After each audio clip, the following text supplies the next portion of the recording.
Hola, hola, hola everybody, ¿cómo están? Espero se encuentren bien. Hope all is well. Yo me llamo Jessie Feliz. My name is Jessie Feliz. Yo soy la presentadora de Spanish Swag, and I am so happy to have you all here because you know what? I have una de mis amigas conmigo hoy. Ella es la única persona que habla no me que hable ella, ¿ok? Ella es trilingüe, habla inglés, español y en francés. And she just oozes black girl magic. And one thing that I absolutely love about our guest, before I announce her name, it's a beautiful thing when you have someone from the academic world, but is culturally responsive, not only in her delivery, but for like her own thinking, so that she helps to bridge the gap between scholarly research, right, and what's practical and what we actually need in our lives to like change it. And I'm talking about the one, the only Dr. Cammie J. Anderson. So let's bring her on the stage.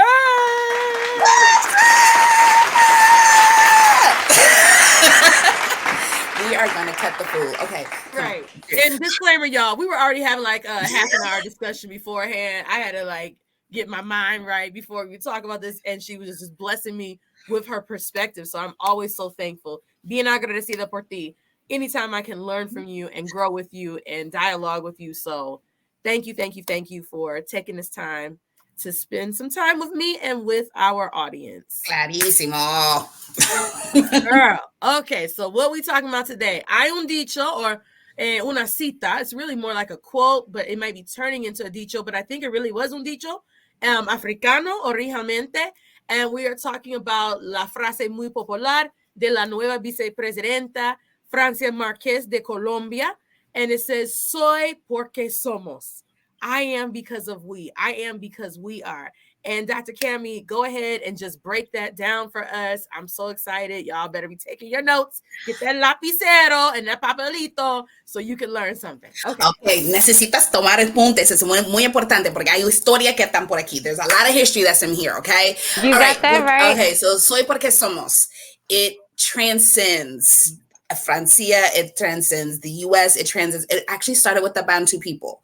And those y'all that are watching these documentaries on Netflix, we're talking about the area that's kind of close to where the movie Njinga came from, like kind of like just north of that area is where the Bantu people were. So we're talking Angola, Cameroon, parts of Niger.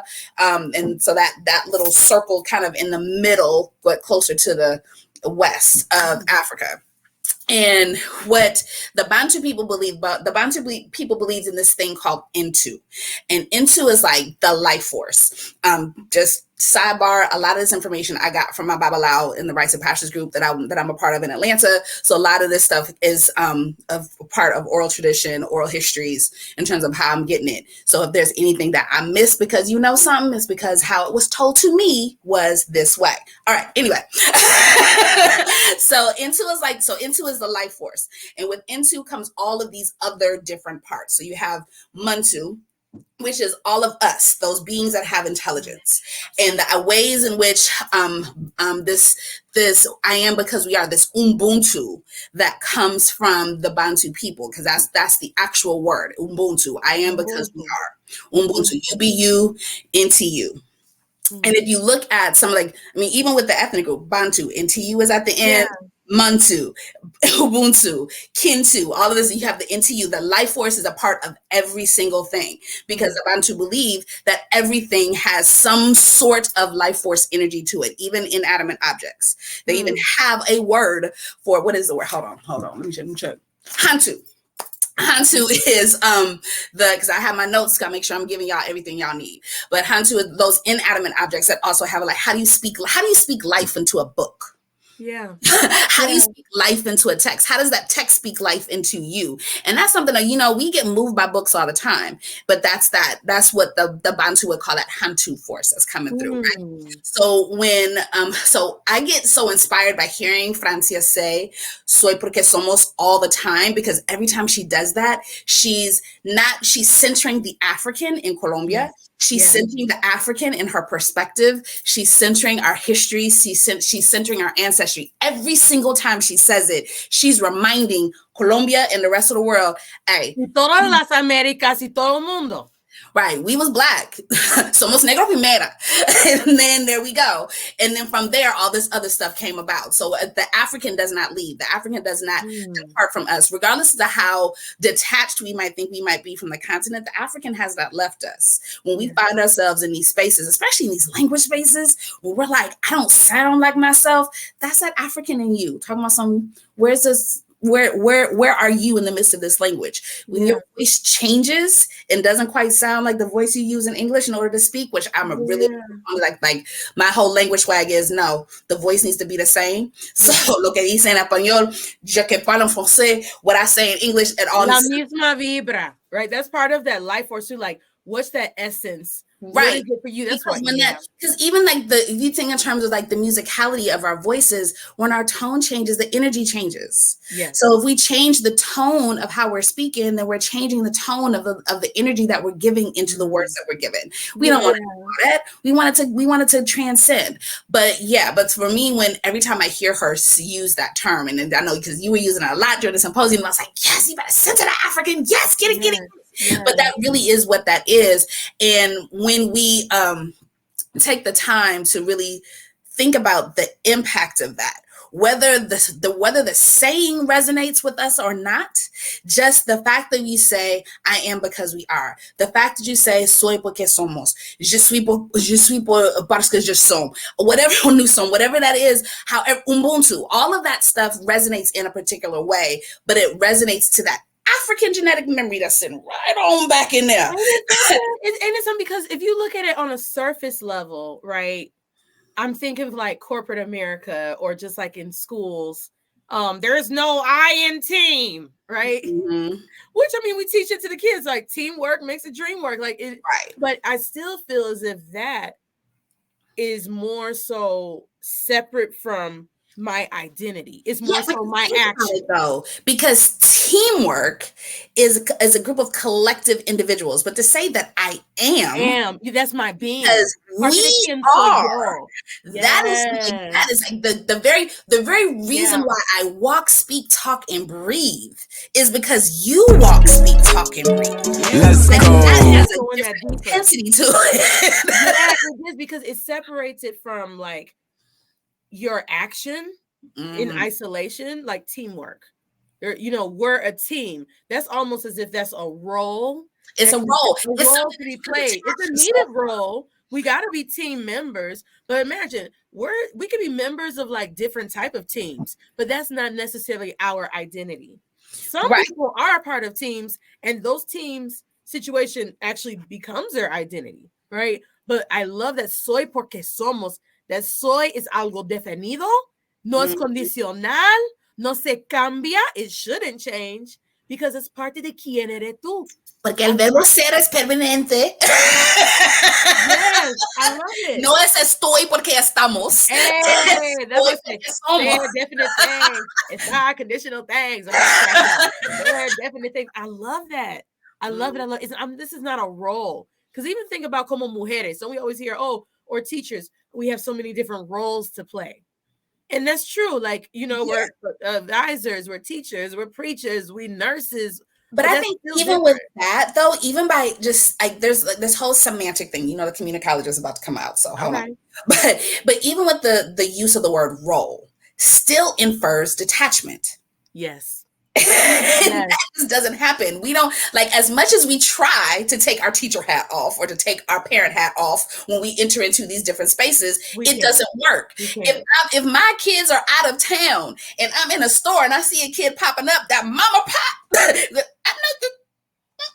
you're not my child, but we can't detach from it. It is something that is a part of us. It is something that is es un parte de nuestro espíritu, ¿sí? Porque when we're doing all of these things, when we're walking this life, we don't say, I'm going to drop this off to the side. What we do is we have this, like, if you think of in terms of the solar system, like how everything kind of rotates around each other. And there's some days where some planets are closer to the sun than others. That's really what our identities are doing. They don't disappear. I mean, they've been trying to get rid of Pluto for the longest, and Pluto's like, I'm here. I ain't going nowhere. That's that identity that you kind of detach, that you can't detach because it's always there. It might not come up as often, but it's still there. And you speaking about the solar system, it just made me feel like we hear a lot this ecosystem. And I like that a lot more than, because if we just say, oh, I'm a part of an organization, or I'm a part of a team, again, like you said, I can detach from that.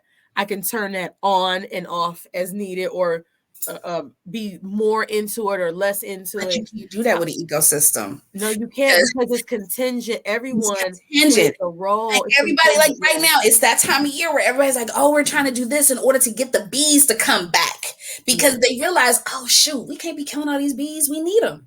Yes, because they have because they're part of this ecosystem. And I was about to say role, but I had to say no, because they're a part. Because when you are a part, it's a part of you. It's very hard to be a part of something. I often say, I'm so thankful to be in community with someone. Like, I don't just want to be in a community. I want to be in community. Like, I want, and that's part of that energy of like la vibra de soy porque somos. And even when one person gets a premio or one person gets some celebration, we say, hoy por ti, mañana por mí. And I know we want to teach it like at a didactic level for kids, like, you may not have this, but also like, wait a minute, let's celebrate this individual. Let's celebrate what's going on, because we know in celebrating this individual, we are all in this together. It's never just like, I do this by myself. And I think for us, como estadounidenses, the programming is so much more of there's no I in team, right? Or there's, me or whatever. But at the same time, I love this soy porque somos, because now it is digging deeper. Right. And it's like this is, because it kind of connects, but it's a proud mom moment, right, that I had, because I was celebrating my twins' birthday this past weekend, and my oldest son was like, wait, I've matured, because my siblings got their birthday gifts and I was genuinely happy for them because they were happy.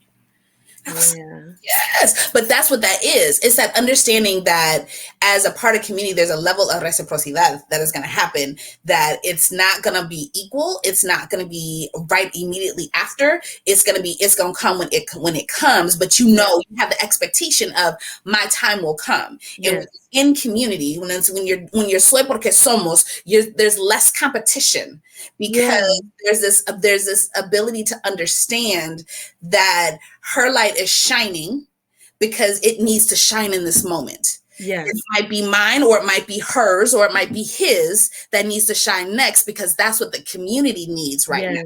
The community needs her light, his light, and their light. But if we're all tapped into that, what did you call it? Into that life force, if we're all tapped into it. And I think, even if we're just kind of keeping it to like just the idea of just the language learning community, if we're looking at this, like the term that I like to use is the beloved language community, right? Because you have the beloved community that Dr. King used to talk about, Howard Thurman, all of these wonderful, James Cone, all came up with this concept of this beloved community. But when you have a beloved language community, then the idea is this idea of teaching language is being able to speak to the life force of the child, so that the language comes out in a particular way. When you're speaking when you're looking at that child as Ubuntu, I am because you are. I am the Spanish teacher, yes, or I am the French teacher, or I am the German teacher, yes, but you are going to be successful so that we all can live. So what I want to do to make sure that you are successful so we all can live. And when we take that perspective, it changes our pedagogy. We stop going to check off the boxes and make sure they have the content that has been required in the standards. We go to Enseñando Futuro Bilingües. We go to actually speaking to, like, this is what the goal is. This is what I'm trying to do in order to make sure that when I leave as the teacher, when my job here is done, the path has been laid. So that you can continue, so that somebody else can continue, so that somebody else can continue, versus, oh, I remember I had that Spanish teacher back in the day that had me sing those songs and that was great, but I don't know nothing else. Right. What most of us adults do. Right. And so with that being said, especially because we have a lot of profes español that listen and follow along, as we are approaching the end of the school year, and I know some of our schools in the southern states, ya terminó. I know we need our time to relax, chill, unwind. I am not a fiesta or a relaxation hater. Do you? I want us to always like encourage us to be reflective practitioners, because while we are relaxing and unwinding, sometimes just getting our bearings back together over the summer, we should be conscious. You know, like when I think of the W and the woke and the swag, at first it was at a surface level, like we have to like have students speaking más como personas nativas. This is not setting them up for bilingual opportunities outside of post-secondary success or secondary success, right? But digging deeper, like woke, consciously be aware of what you're saying. What am I emitting into this environment? First starts with what I feel por dentro, within.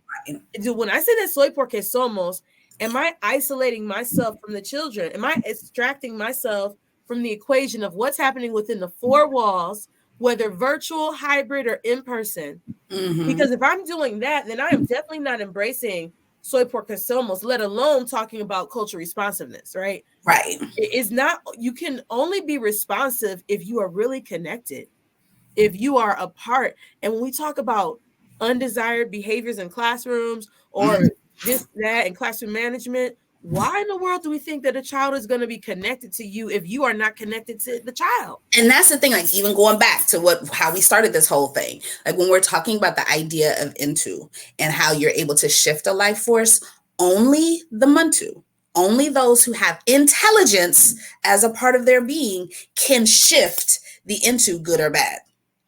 Break that down some more. So if you're thinking about, if as humans, if we're the Muntu, right, that means that it's the words we speak that can shift into positively or negatively.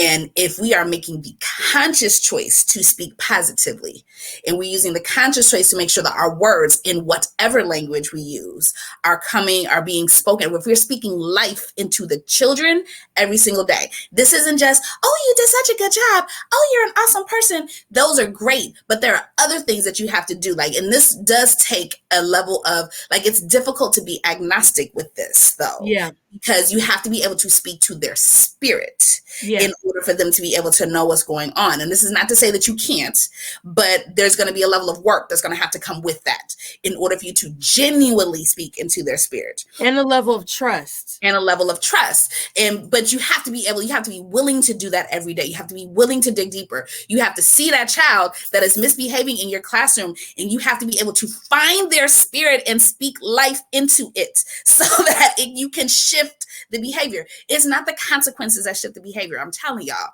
it really isn't. It isn't. I'm a 4. Consequences do not shift behavior, but conversations around, hey, this choice, let me show you what the impact is different. And you see a shift there. You know, I know that you're a brilliant person. I know that you're really smart. There are days when I see that your brilliance does not shine because of the choices that you make. Yeah. How we gotta fix that? Just even how you just framed that alone. There are days when your brilliance does not shine because of decisions that are being made. That alone, that is, we talked about that, right? Last month at the symposium, the nonverbal communication, even when you're speaking, right? But your word choice, like separate from like what we're hearing, what is our soul, what is our spirit hearing and interpreting from what you just said? And are we being consciously woke? Consciously be aware of what you're saying. What you say is muy importante. As much as we were told sticks and stones can break my bones and words will never hurt me. Like words are probably the most painful. This is like sticks. It's easy. That's why it's so much easier to get to receive legal consequences for physical abuse than emotional abuse. Yes.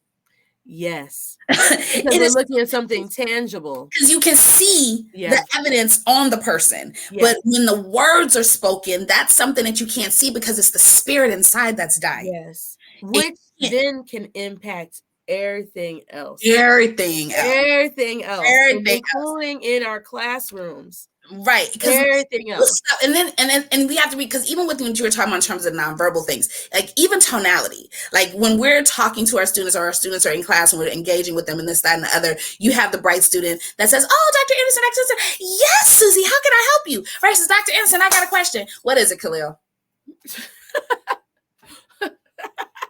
yes. Do you see the difference in how the spirit has been impacted by just that? Yes. It's, you acknowledge the student, yes.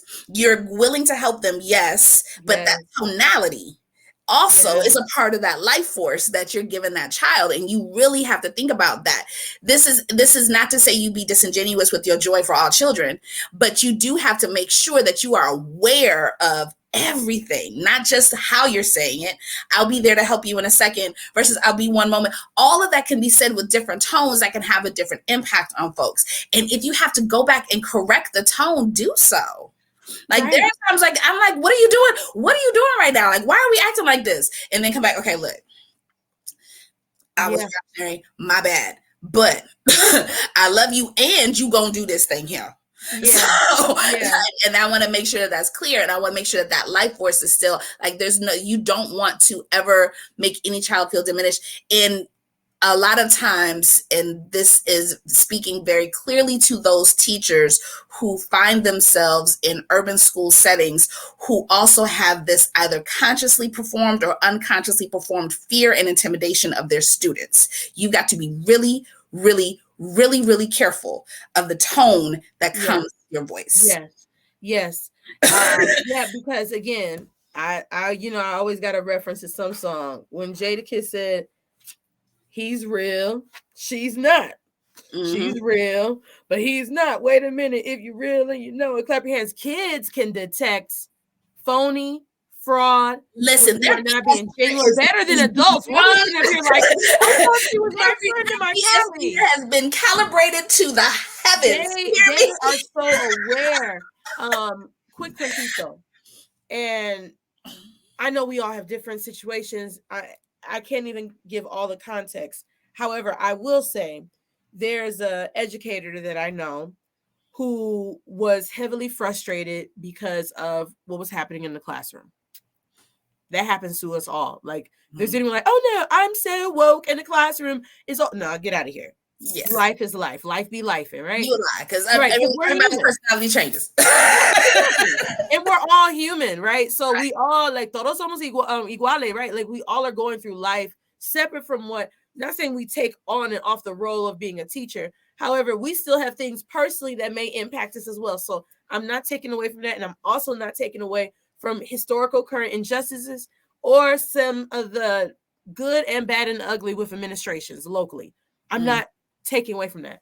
However, this individual teacher was communicating the frustrations that she was experiencing with this group of students. I came in to do an observation to provide support. I noticed and noted what I noted. I then had suggested, "Well, can I come in and do a sample model lesson? Because I'm giving you advice and coaching you, and you're semi-implementing it, but you're not implementing it." So the same kids, we talk about variables, doing scientific, same variables, same kids, same physical classroom, same curriculum. I didn't come in there and remix it and do it Jessie Feliz way as far as the content, but that way, how I interacted with the kids, that teacher was shocked. "I can't believe these kids," and I'm like, "Well, wait a minute. They can sense your energy from the get-go.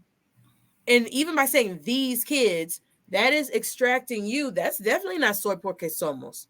Because when you're saying these, ese niñito, it's detachment. It's detachment.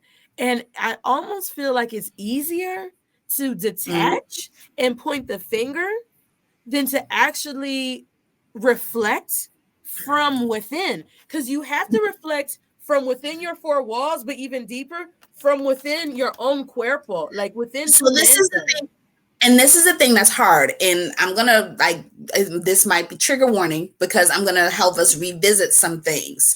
The reason why COVID-19 and the lockdown impacted so many of us so heavily is because we were forced to address those issues within ourselves that our busyness did not allow. Hey, say it again, because somebody may missed that. So there's a way in which the deflection of our autoresponsabilidad, the deflection of that is so much easier because we fear the work. We fear that what's going to come up is that we did something wrong. So we human, we make mistakes all the time. Yeah. My 11-year-old makes a mistake and he's like, oh my God. I was like, you 11. Okay. Right. Nobody expecting perfection. That's why I'm reminding you. Make sure you do that. Right. I ain't nobody tripping off of that. Right. But we don't have that same level of like, we think that when we deliver, it has to be delivered perfectly. When we deliver, it's because we know. When we deliver, there's nothing else for us to learn. And granted, we say, no, I do PD. No, I do this. No, I read these books. No, yes, but you're still reading the books that you want to use, that you want to read, that you feel the most comfortable with. Are you reading the books about the Afrocentric scholars so that you can really teach your Black children? Are you reading the scholars who do Asiacentric methods so that you can be able to teach your Asian students? Are you reading about whiteness studies? Are you doing these readings, these uncomfortable readings, in order to make sure that you're making yourself a better teacher? Or are you just reading the same book about cultural responsibility and their reference list every single time? Yes. And you talking about books, I got to bring it up, y'all. If you all do not have a copy of The Color of Language, Centering the Student of Color in World Language Acquisition by the one and only Dr. Cami J. Anderson, you would be remiss, right? I cannot tell you just how much your text has impacted me and impacted so many other people. I want to know briefly, in relation to what we're talking about, soy, porque, somos, how does your text relate to that, and let people know about a little bit more about what they're going to expect, what they can expect from reading this as it relates to like soy, porque, somos? Well, one of the things that, like, first of all, you don't get me authentically. Like, yes, I have the degrees and accolades and all of that stuff. But what I'm giving you is how, if we were sitting down at a kitchen table over a glass of wine, over a cup of coffee, these are the ways that I would talk to you. Jessie knows, like, how I'm talking to y'all right now ain't no different than what's in this book. And what's in this book. But the purpose is to really encourage you to do the work that you might be scared of. It is scary to say, I've got all these students that don't look like me, that I'm not quite reaching, and I need to learn more about them, not about trauma-informed education. Can we please let that go? Not about restorative practices. Can we please let that go? But genuinely understand the history that is behind the child that is sitting at you. When you are looking at them, do you see the thousands of ancestors that are surrounding their desk when they're sitting there? Hello. And if you don't see those thousands of ancestors, you need to find them. Yes. So the book is kind of giving you these ways to be able to identify the places where you might be getting stuck, where you might be having difficulty. There are some places where, I might hurt your feelings because I'm like, listen, as world love is truth. And that's the part we got to keep it real, because we keep doing the same things, expecting different results. Right. And one of the things that's scary is to admit that as teachers in these classrooms, we are perpetuating hegemony. Yeah. Yep. And we don't want to have those conversations, but once we acknowledge it, it makes doing the work easier. Once I'm like, oh, wait, hold on. Like, me teaching this language this way is no different than the chastisement you're getting in your ELA class. Let me back up,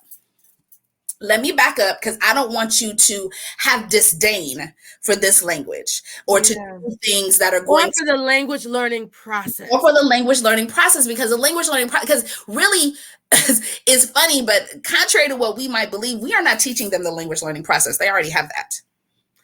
It's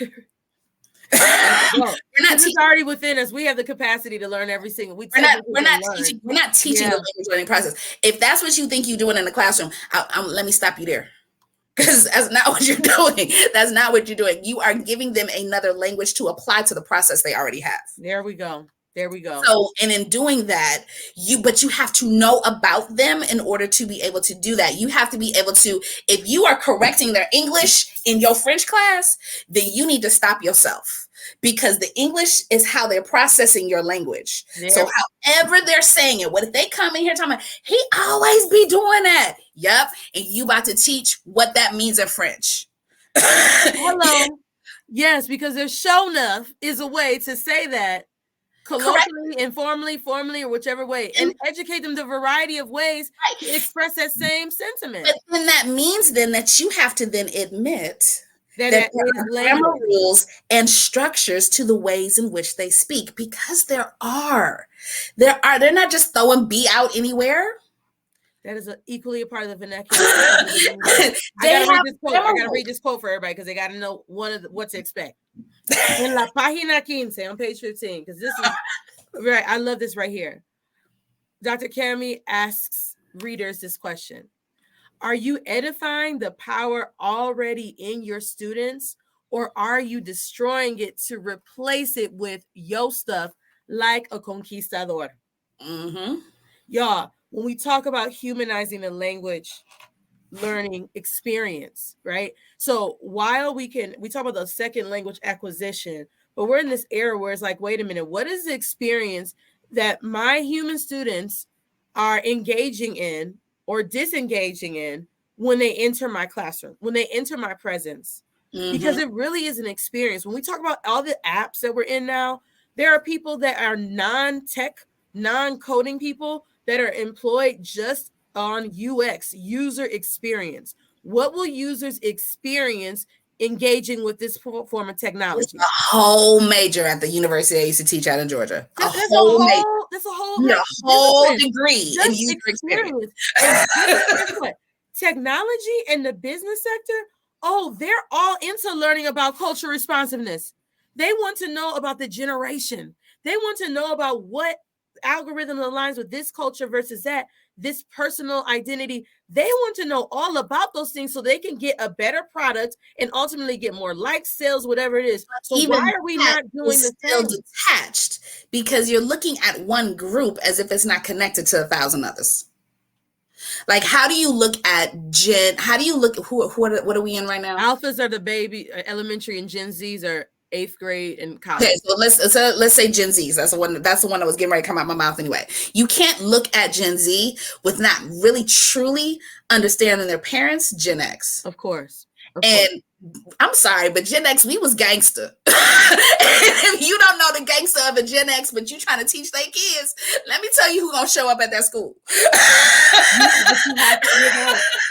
Right. Let me tell you. And then knowing how to be responsive to their parents. And you're not talking about parent communication. Right, and you're not going to know how to speak to them because you only know how to talk to the child, because you ain't thinking about the parents. But the parents are also depositing into those children's experiences. So if you can't communicate with the parents, you really not communicating with the child. Yeah, you're not. Yeah. You can think that you have studied all that you can study about that particular generation, but if you don't know the generation of the parents just as intimately, you still don't know that child. And if you don't know the generation, porque somos, los padres están incluidos también. Exactamente. And that's also I know there's so much. I know, like, it's so hard sometimes to even like dream or even process at a more metacognitive level when you're so bombarded by the realities of what's happening. However, if you are committed to doing this reflective practitioner work, then it's going to release you from so much. The classroom management that we're having is so much more than Johnny came up in my room and is disrespectful, or Melissa did this and she did this. There's so much interwoven, and we got to get back to the root of it. And if we don't consider that and start from within, we're going to always be pointing the blame and be upset and talk about this and make this video on TikTok dogging out the school system or dogging out these kids and these parents, and to keep detaching, as you said, ourselves from the equation. So I'm gonna give everybody a nugget. This is a reflective practice that you can do if you are a teacher in a classroom. Pick 3 moments in your life. Childhood, teenage, adult, whatever that might be, 3 moments. You can write out, just bullet point, write the whole thing out in narrative form, whatever you want to be able to do. And then have on the other side.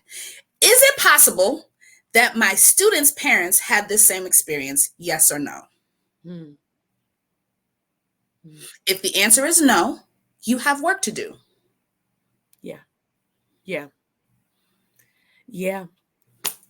And that's really simple. That's not even asking you to dig deep into doing the research. This is just looking at your own life. Like, there are ways in which I am clear that I walk into every space with privilege. Dr. Camille Anderson, regardless as to what my situation might be right now, just the doctor in front of my name institutes a whole lot of privilege. Yes. And I understand that walking into a room.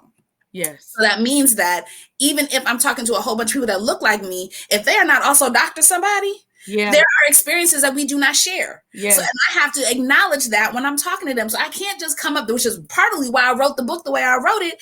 I can't come in here I'll give you the research so that you can find it, but I'm not going to give it to you in this highbrow ivory tower type of, because that's not where you are as a teacher. You need something. Yes. Listen, the book ain't that long so that you can get through it real quick and be able to keep it moving, keep it rolling.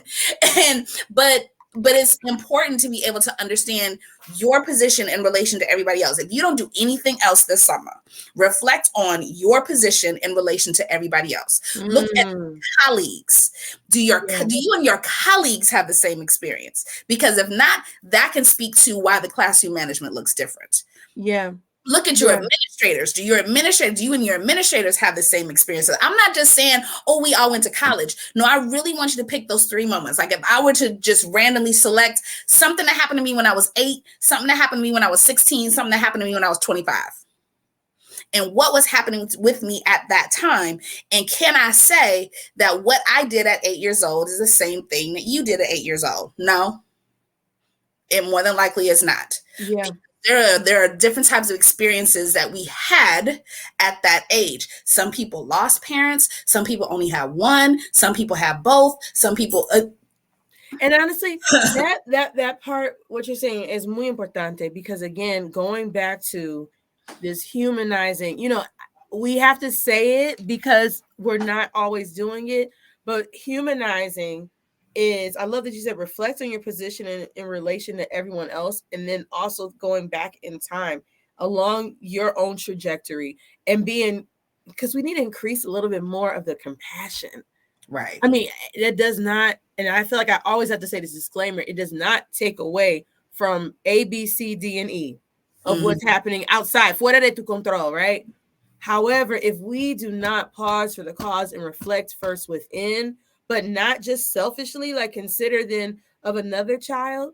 I had an 8th grade student when I was in Baltimore, and I had him first period, and he would come in and put his head down. And I used to think, dang, is he bored? Like, this is when I first graduated from college. And, but he wasn't disrespectful, and he would be like snoring. Look, he would be, right? He would be like snoring like frequently. And so I remember trying to reach out to the parents. I wouldn't get a hold of them. It kept going to voicemail. And I came in mid-year, and I remember asking my colleagues, well, what about this young man? And they say, yeah, normally after lunchtime, he wakes up. He does this with all of us. Don't take it personal. And I'm like, and he'll get the work done. Come to find out, this young man's parents had a restaurant, and he worked the family restaurant on the weekend, and he was exhausted. During the day, he worked with his family. He was exhausted coming in 8 o'clock in the morning to Spanish class, right? And so I could interpret that as like, oh, you're being disrespectful, or you don't sleep enough, or you're not doing that. He plays a significant role in his family and helps his family business. Right. Now, should he be working school nights? That would not be my suggestion, but that's not my decision to make. But if I reflect back and say, well, wait a minute, when I was 8th grade, I started babysitting, but I didn't babysit on school nights. So then to imagine, and also me babysitting was so that I could buy name brand clothes. Because my parents are like, you get what you need, the bills paid in the baby. So I can get a pair of Jordans. Right. You may be working and actually helping pay for family bills. Right. Not, because I want some Jordans. Right. Or I want some FUBU. That's what I was buying in 8th grade or whatever. And so it's just like being mindful of that. You know, that's part of the Soy Porque Somos, like understanding that it is not just you and this curriculum or this lesson plan template or whatever ancillary materials. You are working with children and young adults. Right. And I was like, I remember I shared that really intimate story about one of my students at the symposium. Don't necessarily want to repeat it there, but at the same school, one of the things that I realized really quickly is that, and this goes back to being able to understand the full experiences of everybody that is around the child, is that a lot of the parents went to the same school and got into a lot of trouble. So when a teacher called, it triggered those old experiences. It triggered, I got to go to the school. No, I'm not trying to come up there, because it triggered those past experiences, and being able to find creative ways to be able to engage the parents that would allow them. So being able to say, hey, is it okay if the kids have this major project that's coming up? We're going to do it at the end of the year. Can I invite the parents to this thing so that they know, just come to room 102. We're going to be on 102 doing this African fashion show, because I was teaching a foreign language exploratory class. So I had these kids doing Wolof in the spring. I love it. I love it. And we did an African fashion show. I brought all my clothes in. I was like, whoever can fit them, you got them. And if you can't fit them, you're going to be an announcer. And having the parents come in and have a different experience. So that day, the next time, Miss Carrie at the time called, oh yeah, Miss Carrie, that's the one that did. Okay, hey girl, how you doing? What's up?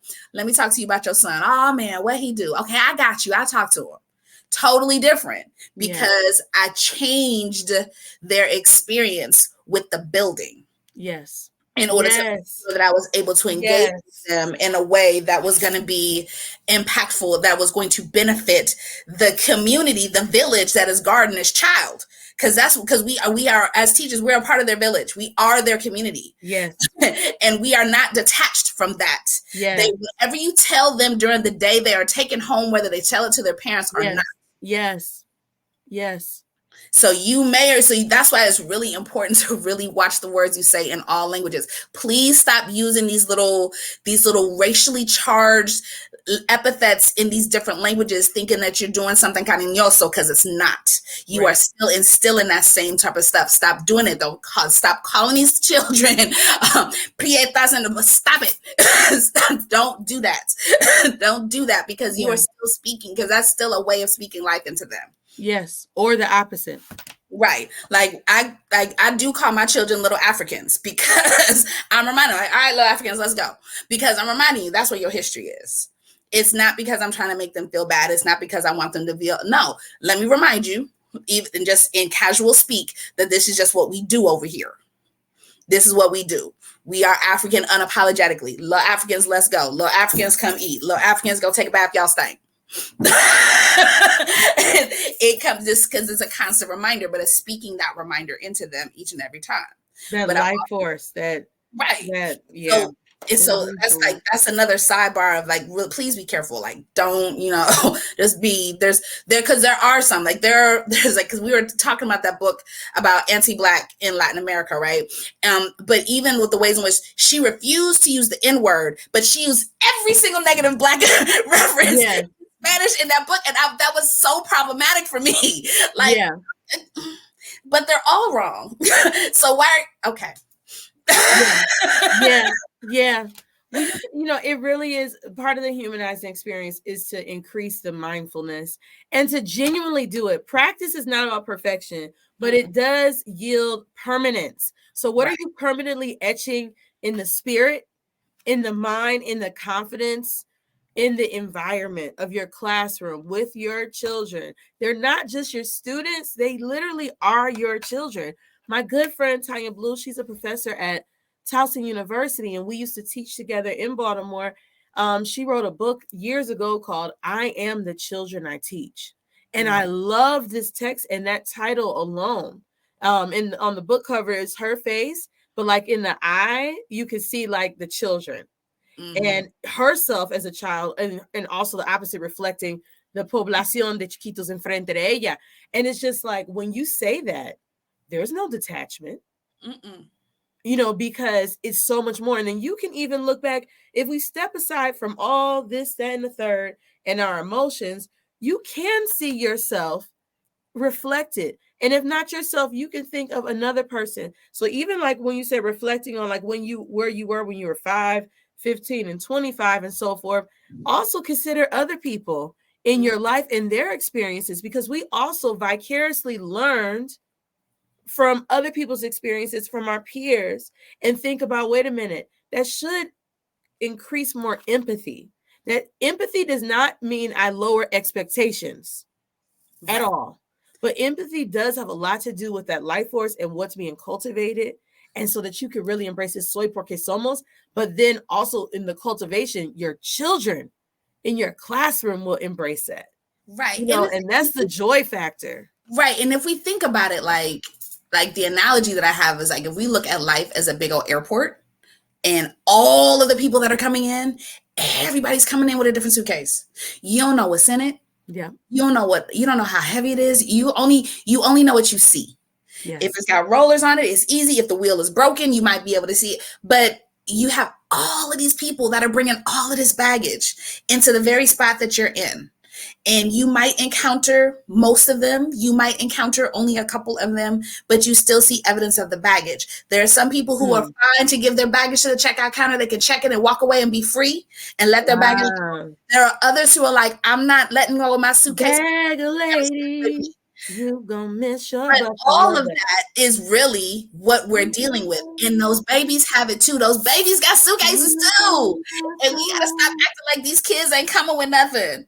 They have see them coming. And then just take off running. Girl, that's an excellent analogy. You do not know. And hold up. And because you don't know, you near don't have any right to judge anyone's baggage. What you judging the outside of it? You don't like it's too pink, it's too bright. Like I listen, I walk around, I have the brightest luggage possible because I'm used to traveling internationally, stuff getting accidentally lost. I ain't taking no black suitcase to Africa. You know how many black suitcases go to Africa?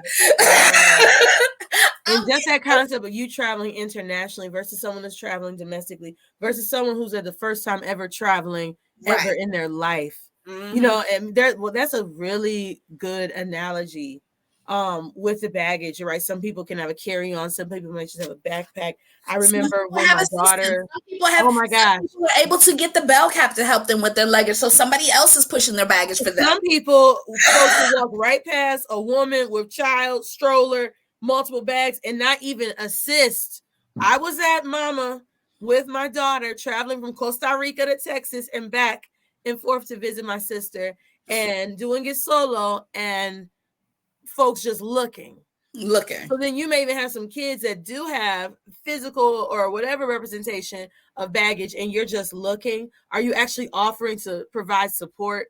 Right. Not that the person can't do it, because I have faith in the Most High and was like, I got to make it to Concourse D or wherever else I got to go. But I remember clearly having multiple bags. I mean, mochilita, mi equipaje, diaper bag, abi, all these things. And folks would just walk on by. Mm-hmm. So are you a teacher? As you're reflecting, for you. Are you walking by your students? Right.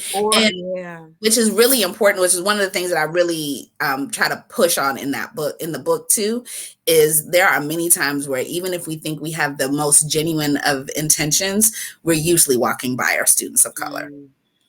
We're usually doing that.